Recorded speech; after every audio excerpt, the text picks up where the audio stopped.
আসসালামু আলাইকুম।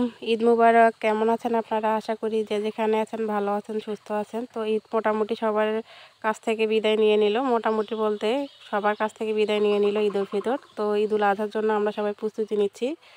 তো পোলাও কিন্তু কম বেশি সবাই আমরা খাই ঈদে বা যে কোনো মেহমানদারিতে। তো সেটা যদি ঝটপট কোনো রেসিপি হয় তাহলে কেমন হয় বন্ধুরা। তো আমি আজকে আপনাদেরকে ঝটপট কিভাবে সাদা পোলাও রান্না করতে হয় সেটা শেয়ার করব।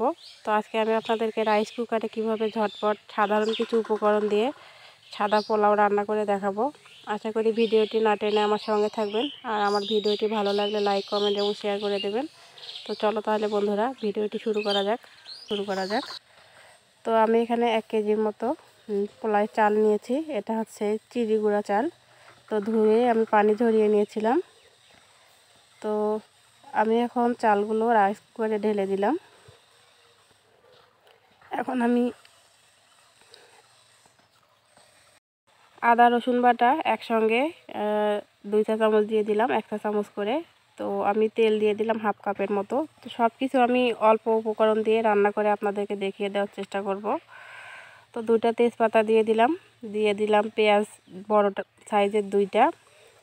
আমি এখানে কোনো রকম জিরে ব্যবহার করব না। তো জিরে দিলে কিন্তু অনেক সময় পোলাওয়ের কালারটা কালো হয়ে যায়। তো আমি এখানে সাদা এলাচ, কালো এলাচ 2টা করে 4টা দিয়ে দিলাম, দারচিনি দিয়ে দিলাম 2টা, গোলমরিচ দিয়ে দিলাম 5-7টার মতো, আর লবঙ্গ দিয়ে দিয়েছি আমি 2-3টা।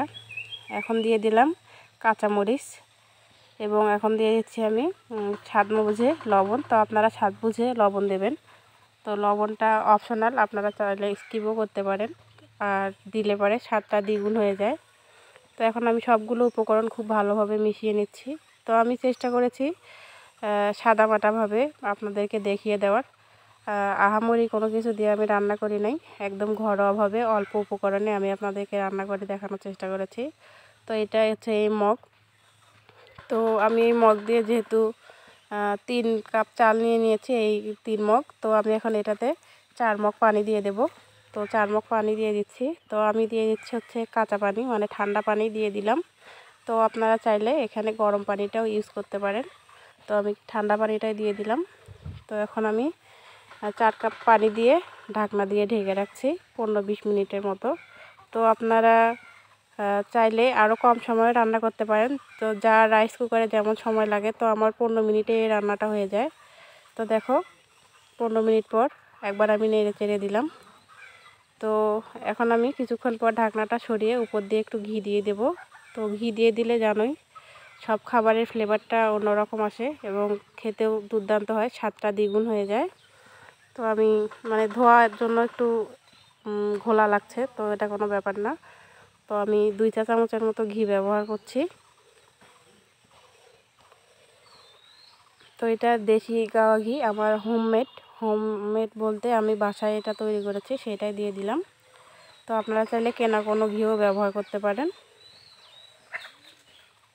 তো ঘি দিয়ে আমি নেড়ে চেড়ে নিয়েছি। নিয়ে আমি দেখো বন্ধুরা ঝরঝরে একদম সাদা পারফেক্ট পোলাও।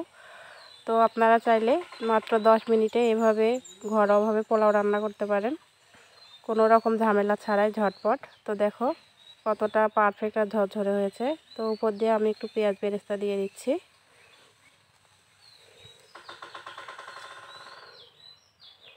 উপর দিয়ে একটু বেরেস্তা দিয়ে দিচ্ছি। তো এই বেরেস্তাটা আমি আলাদা করে ভেজে নিয়েছি। তো এখন পরিবেশন করে দেখানোর পালা।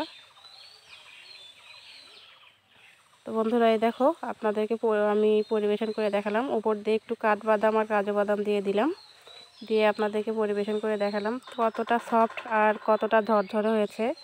তো এই পোলাও রান্না করার একটাই হচ্ছে নিনজা টেকনিক বলতে পারেন। তো আপনারা চালে যদি পানিটা মেপে দেন তাহলে কিন্তু পারফেক্ট পোলাও রান্না করতে পারবেন যে কেউ খুব সহজেই। তো আমার ভিডিওটি কেমন লাগলো অবশ্যই কমেন্ট বক্সে জানিয়ে যাবেন। ভালো লাগা খারাপ লাগা আপনাদের মতামতটা আমাকে জানিয়ে যাবেন, সুন্দর একটা কমেন্ট করে যাবেন। তো দেখা হবে নতুন আরেকটি কোনো নতুন ভিডিওতে। আজকে এই পর্যন্তই। ভালো থাকবেন, সুস্থ থাকবেন। আসসালামু